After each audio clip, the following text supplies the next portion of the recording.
ఒక దేశం దాదాపు 40 ఏళ్ల పాటు ఒకే ఒక్క వ్యక్తి కనుసన్నల్లో నడిచింది. అధ్యక్షులు మారారు, ప్రభుత్వాలు కూలిపోయాయి, ప్రపంచం మారిపోయింది. కానీ ఆయన మాత్రం మారలేదు. ఇరాన్ యొక్క supreme leader Ayatollah Ali Khamenei. ప్రపంచంలోని అత్యంత రహస్యమైన నాయకులలో ఒకరిగా పేరుగాంచిన ఆయన 36 ఏళ్ల పాటు బహిరంగంగా ఒక్క ప్రెస్ కాన్ఫరెన్స్ కూడా పెట్టలేదు. ఆయనను ఎవరూ ఎన్నుకోలేదు. కానీ దేశంలోని ప్రతిదీ ఆయన నియంత్రణలోనే ఉండేది. పేదరికంలో పుట్టి ఇరాన్ యొక్క అత్యంత శక్తివంతమైన వ్యక్తిగా ఎలా ఎదిగారు? ఆయన నిర్మించిన ఇరాన్ ఎలాంటిది? ఆయన మరణం తరువాత ఇప్పుడు ఇరాన్ భవిష్యత్తు ఏంటి? అలీ ఖమేనీ 1939లో ఇరాన్ లోని మషద్ అనే నగరంలో ఒక నిరుపేద మత గురువుల కుటుంబంలో జన్మించారు.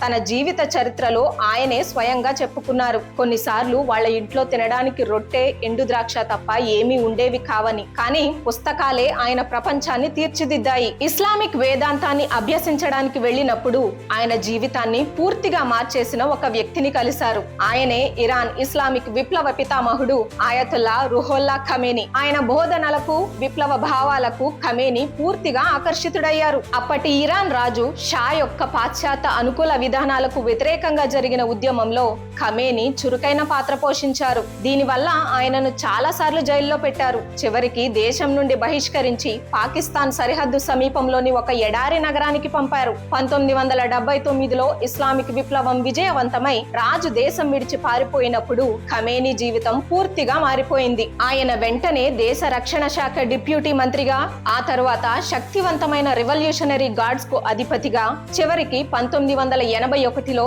ఇరాన్ అధ్యక్షుడిగా ఎన్నికయ్యారు. అదే సంవత్సరం ఆయన ఒక ప్రసంగం ఇస్తున్న మసీదులో బాంబు పేలింది. ఆ దాడిలో ఖమేనీ తీవ్రంగా గాయపడ్డారు. ఆయన కుడి చెయ్యి శాశ్వతంగా చచ్చుబడిపోయింది. కానీ పట్టుదలతో ఎడమ చేత్తో రాయడం నేర్చుకుని తన ప్రయాణాన్ని కొనసాగించారు. ఆయన జీవితంలో అసలైన అతిపెద్ద మలుపు 1989లో వచ్చింది. రుహోల్లా ఖమేనీ మరణించినప్పుడు ఇరాన్ తదుపరి సుప్రీం లీడర్ ఎవరు అనే ప్రశ్న తలెత్తింది. ఎవరు ఊహించని విధంగా తక్కువ మతపరమైన హోదా ఉన్నప్పటికీ ఖమేనీని దేశ సర్వోన్నత నాయకుడిగా ఎన్నుకున్నారు. అలా ఒక పేద కుటుంబంలో పుట్టిన వ్యక్తి లక్షలాది మంది ప్రజల భవిష్యత్తును శాసించే అపరిమితమైన అధికారాన్ని చేజిక్కించుకున్నారు. ఆ తర్వాత మొదలైంది దాదాపు 4 దశాబ్దాల ఉక్కు పిడికిలి పాలన.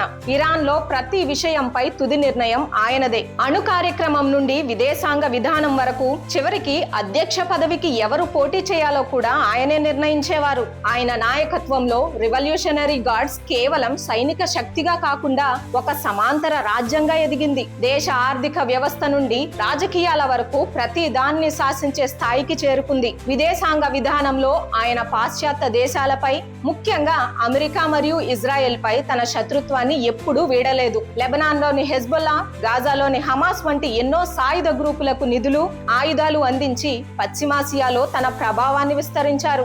దేశంలో అసమ్మతిని, నిరసనను ఏనాడు సహించలేదు. 2009 ఎన్నికల తర్వాత జరిగిన గ్రీన్ మూవ్మెంట్ అయినా, 2022లో మహ్సా అమీనీ అనే యువతి పోలీస్ కస్టడీలో మరణించినప్పుడు దేశవ్యాప్తంగా చెలరేగిన మహిళల నిరసనలైనా వాటన్నిటినీ అత్యంత క్రూరంగా అణచివేశారు. ప్రతిసారి ఈ నిరసనల వెనుక అమెరికా, ఇజ్రాయెల్ హస్తం ఉందని ఆయన ఆరోపించారు. ఇంతటి నియంతృత్వ పాలన సాగిస్తున్నా బయట నుండి కూడా ఒత్తిడి పెరిగింది. ట్రంప్ ప్రభుత్వం అణు ఒప్పందం నుండి వైదొలగడం, ఇరాన్ పై కఠినమైన ఆంక్షలు విధించడం, ఇజ్రాయెల్, ఇరాన్ అణు కేంద్రాలపై దాడులు చేయడం వంటి సంఘటనలతో దేశం ఆర్థికంగా చితికిపోయింది. ప్రజల్లో అసహనం పెరిగింది. ఇప్పుడు 86 ఏళ్ల వయసులో 4 దశాబ్దాల పాటు ఇరాన్ ను తన ఇష్టానుసారం నడిపించిన ఆ నాయకుడు లేరు. ఆయన వదిలి వెళ్ళింది ఒక సంక్లిష్టమైన వారసత్వం. ఒకవైపు పాశ్చాత్య దేశాలను ధిక్కరించిన నాయకుడిగా తన అనుచరుల మన్ననలు పొందితే, మరోవైపు తన ప్రజల స్వేచ్ఛను, హక్కులను కాలరాసిన నియంతగా మిగిలిపోయారు. ఆయన మరణం తరువాత ఇరాన్ ఒక కీలకమైన కూడలిలో నిలబడి ఉంది. ఇప్పుడు ఆ దేశ భవిష్యత్తు ఎలా ఉండబోతోంది? ఈ చారిత్రక పరిణామంపై మీ అభిప్రాయం ఏంటో కామెంట్స్ లో చెప్పండి. ఈ విశ్లేషణ మీకు నచ్చితే అందరికీ తెలియచేయడానికి వీడియోను షేర్ చేయండి. జై హింద్.